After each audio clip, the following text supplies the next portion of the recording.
비상계엄을 내란이라고 규정한 이번 판결은 윤석열 전 대통령의 내란 우두머리 혐의 재판에 큰 영향을 미칠 걸로 보입니다. 유무죄의 판단은 물론 형량까지 윤 전 대통령이 불리해졌다는 평가가 많습니다.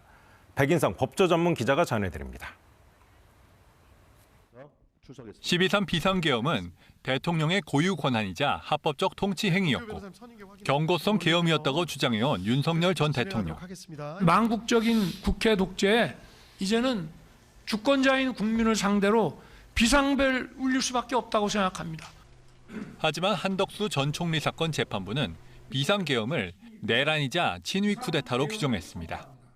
앞서 체포방해 사건 재판부가 공수처의 수사적법성을 인정한 데 이어 윤 전 대통령에게 불리한 요소가 더해졌다는 게 법조계의 중론.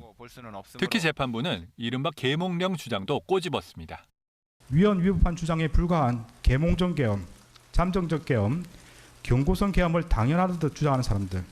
1심 선고여서 다른 재판부에 그대로 적용되는 건 아니지만 같은 사실관계를 놓고 정반대 판단을 내리긴 쉽지 않다는 관측이 나옵니다. 윤 전 대통령이 유죄를 선고받을 경우 그 형량에도 영향을 줄 수 있습니다. 내란에 가담한 혐의로 한 전 총리에게 징역 23년이 선고됐다면 내란 우두머리 혐의를 받는 윤 전 대통령에겐 훨씬 무거운 무기징역 이상의 형이 선고될 수 있다는 겁니다.